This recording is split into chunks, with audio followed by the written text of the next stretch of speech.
21वा question काय म्हणतोय बघा, एमएससी सीईटीच्या ऑनलाईन 2020च्या एक्झाम मध्ये विचारलेला हा क्वेश्चन आहे. Which of the following statement patterns is a tautology. Tautology म्हणजे काय, आपल्याला असा ऑप्शन शोधायचा आहे ज्याचा आउटपुट किंवा एंड रिझल्ट आला पाहिजे फक्त ट्रू. ठीक आहे. याच्यामध्ये आता बघा option A B C D जर आपण ऑब्झर्व केला तर ऑप्शन ए, ऑप्शन सी आणि ऑप्शन डी हे सिम्प्लिफाईड फॉर्म मध्ये नाहीत, इम्प्लिकेशन्स मध्ये आहेत. पण ऑप्शन बी सिम्प्लिफाईड फॉर्म मध्ये याच्यापेक्षा जास्त सिम्प्लिफाय होऊ शकत नाही. आणि आपल्याला माहिती आहे की या सिम्पलेस्ट फॉर्म वरून आपण पी आणि क्यू या दोघांच्या निगेशनचा जो या ठिकाणी डिसजंक्शन तयार झालेला आहे त्याच्याबद्दल काहीच प्रिडिक्ट करू शकत नाही. त्याच्यामुळे ऑप्शन बी मध्ये जे आपल्याला कंपाऊंड स्टेटमेंट दिले that is nothing but a contingency. आता बघू बाकीचे तीन ऑप्शन्स. मी काय करतो, बाकीच्या तिन्ही ऑप्शन्सचा सरळ सरळ ट्रुथ टेबल बनवतो आणि त्याच्यामध्ये आपण चेक करू कुठला ऑप्शन करेक्ट आहे. आता या क्वेश्चनला आपल्याला रेग्युलर एका ॲव्हरेज क्वेश्चनसाठी जेवढा वेळ लागतो त्याच्यापेक्षा जास्त वेळ लागणार. हा वेळ आपल्याकडे कुठून येणार आहे, जे क्वेश्चन्स आपण क्विकली सॉल्व्ह करू त्याच्यामधला उरलेला वेळ या क्वेश्चनसाठी आपल्याला युटिलाइज करायचा. एक्झाममध्ये काही क्वेश्चन तुमची नॉलेज, तुमची एबिलिटी, तुमचं कॅल्क्युलेशन चेक करतात, काही क्वेश्चन तुमची स्पीड चेक करतात.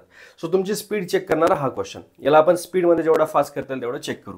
सगळ्यात पहिल्यांदा ऑप्शन एचा आपण बनवू ट्रूथ टेबल. याच्यामध्ये पी आणि क्यू हे दोन वेगवेगळे स्टेटमेंट आहेत. सो दोन स्टेटमेंट मी या ठिकाणी डिफाईन करतो. या ठिकाणी पी क्यू निगेशन पी या दोघांचा एक ट्रूथ टेबल बनवून घेऊ. काय, क्यू डबल इम्प्लाइज पी. आता काय करायचं आपल्याला, निगेशन पी इम्प्लाइज ऑन हा ब्रॅकेट म्हणजे हा इम्प्लाइज ऑन हा कॉलम. दोन स्टेटमेंट आहेत, चार आउटपुट होणार. टोटल काय होणार, ट्रू आणि ट्रू, ट्रू आणि फॉल्स, फॉल्स आणि ट्रू, फॉल्स आणि फॉल्स. ट्रू आणि ट्रू आहे या ठिकाणी. निगेशन पी म्हणजे फक्त याच्या ऑपोजिट सपासप लिहून घेऊ आपण, फॉल्स फॉल्स, ट्रू आणि true. Q double implies P. Double इम्प्लिकेशनमध्ये काय कंडिशन असते, जर दोन्ही ट्रू असतील तरच ट्रू, जर दोन्ही फॉल्स असतील तर ट्रू. या दोघांचे साईन जेव्हा डिफरंट असतील तेव्हा मात्र रिझल्ट काय येणार, फॉल्स येणार. सो पी आणि क्यू बघा, या ठिकाणी सेम साईन, या ठिकाणी सेम साईन, डिफरंट डिफरंट. त्याच्यामुळे या दोन्ही ठिकाणी मध्ये येणार false false, same sign true, same result true. ठीक आहे. त्याच्यानंतर याचं इम्प्लिकेशन याच्यावरती आपल्याला माहिती आहे, जेव्हा केव्हा आपण एक स्टेटमेंट दुसऱ्यावरती इम्प्लाय करतो, पहिला ट्रू आणि दुसरा फॉल्स असेल तरच रिझल्ट फॉल्स येतो. पहिला ट्रू आणि दुसरा फॉल्स पाहिजे आपल्याला. पहिला ट्रू आणि दुसरा फॉल्स म्हणजे या ठिकाणी हा काय ना रिझल्ट फॉल्स. याच्या आउटपुटमध्ये एक फॉल्स आलाय म्हणजे हे जे कंपाऊंड स्टेटमेंट आहे that is not a tautology. Option A आपण काय करायचं आहे, डिस्कार्ड. सगळं लिहित बसायचं नाही, आपल्याला टॉटोलॉजी पाहिजे. एक जरी फॉल्स आला तरी that is not a tautology. Next ऑप्शनला जायचं. ऑप्शन काय म्हटलं आता, सी. सी मध्ये सुद्धा आपल्याकडे पी आणि क्यू हेच दोन स्टेटमेंट आहेत, त्याच्यामुळे त्यांचा पण कॉलम मी याच्यामध्येच करून घेतो. याला मी ऑप्शन म्हणतो, ऑप्शन ए. त्याच्यानंतर P implies Q, Q implies P, P implies Q एक स्टेटमेंट पाहिजे आपल्याला, क्यू इम्प्लाइज पी पाहिजे. या दोघांचं काय घ्यायचं आपल्याला, कंजंक्शन. सो समोरच्या कॉलममध्ये या दोघांचं आपण घेऊ कंजंक्शन. याला म्हणून मी ऑप्शन सी. ठीक आहे. P implies Q, Q implies P. Column भरून घेतो. पी इम्प्लाइज क्यू काय होणार बघा, पी इम्प्लाइज क्यू हा सगळीकडे ट्रू असेल, फक्त फॉल्स कुठं असेल जिथं पी ट्रू आहे आणि क्यू फॉल्स. म्हणजे सेकंड कॉलममध्ये P true Q false, second result होणार फॉल्स, बाकी तिन्ही रिझल्ट काय होणार, ट्रू ट्रू आणि ट्रू. क्यू इम्प्लाइज पी हा फॉल्स कधी होणार, जेव्हा क्यू ट्रू असेल आणि पी फॉल्स असेल. क्यू ट्रू आणि पी फॉल्स, क्यू ट्रू आणि पी फॉल्स म्हणजे थर्ड रिझल्ट हा येणार फॉल्स, बाकी ट्रू ट्रू आणि ट्रू. या दोघांमध्ये आपल्याला घ्यायचं आहे कंजंक्शन. कंजंक्शन म्हणजे जर दोन्ही ब्रॅकेट ट्रू असतील तरच रिझल्ट ट्रू होणार, अदरवाईज रिझल्ट काय फॉल्स. या ठिकाणी दोन्ही ट्रू आहेत, ट्रू. या ठिकाणी एक फॉल्स म्हणजे हा झाला फॉल्स. या ठिकाणी बघा एक फॉल्स आला, त्याच्यामुळे this is also not a tautology. इथे लक्षामध्ये कारण याच्या आउटपुटमध्ये एक फॉल्स आलेला आहे, त्याच्यामुळे option C is also wrong. उरला ऑप्शन फक्त D. Therefore option D is the right answer. इथे लक्षामध्ये कंप्लीट क्वेश्चनला शेंड्यापासून बुडापर्यंत आपण जसं थिअरीच्या एक्झाममध्ये सॉल्व्ह करतो तसं करत बसायचं नाही. आपल्याकडे सब्जेक्टचं जे नॉलेज आहे ते पण यूज करायचं आपल्याला. ॲट द सेम टाइम थोडीशी अक्कल, थोडासा कॉमन सेन्स आपल्याला यूज करायचा आहे.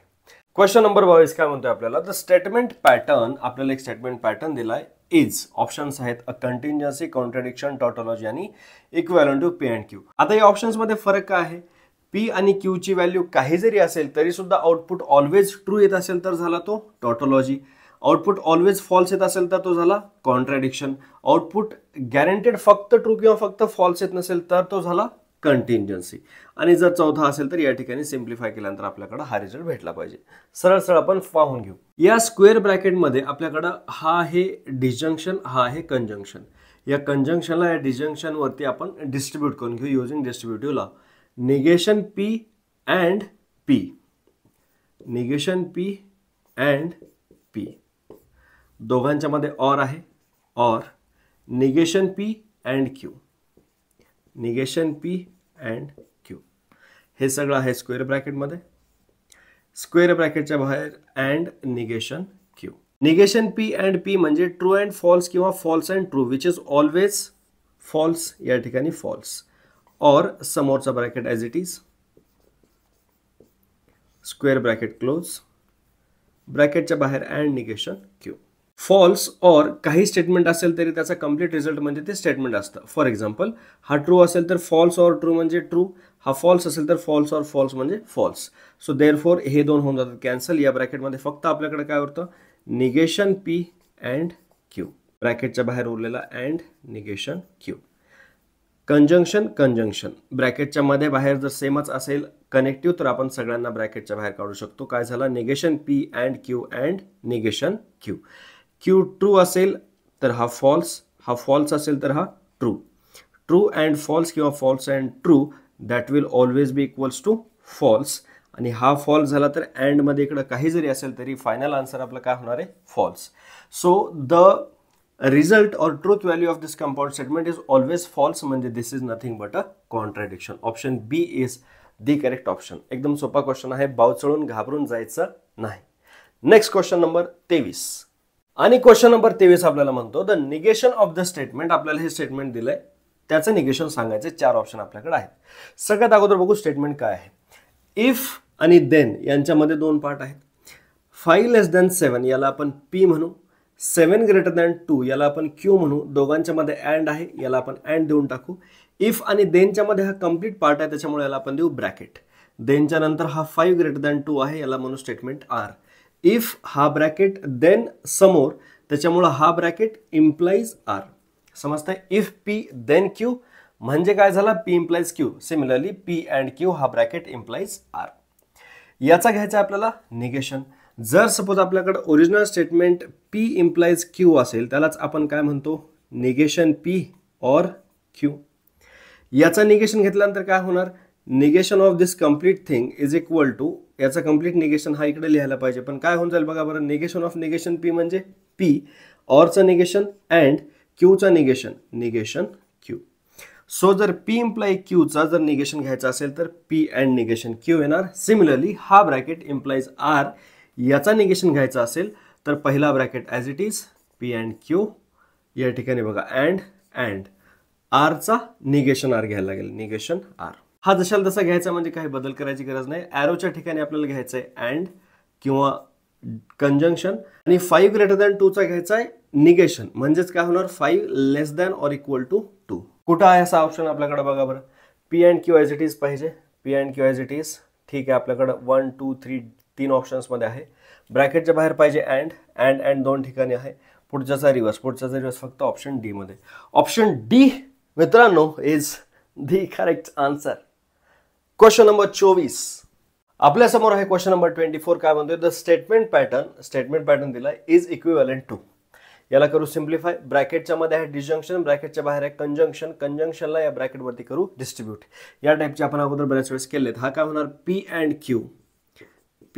क्यू दोघांच्या मध्ये ऑर आहे, 2 ब्रॅकेटच्या मध्ये or, P and negation P. P and negation P म्हणजे ट्रू अँड फॉल्स किंवा फॉल्स अँड ट्रू. त्याच्यामुळे हा ब्रॅकेट नेहमी काय होणार, फॉल्स समोर आहे ऑर, दुसरीकडे आपल्याकडे आहे पी अँड क्यू. हा ब्रॅकेट जर ट्रू असेल तर ट्रू और फॉल्स काय येणार, ट्रू. हा ब्रॅकेट जर फॉल्स असेल तर फॉल्स और फॉल्स काय येणार, फॉल्स.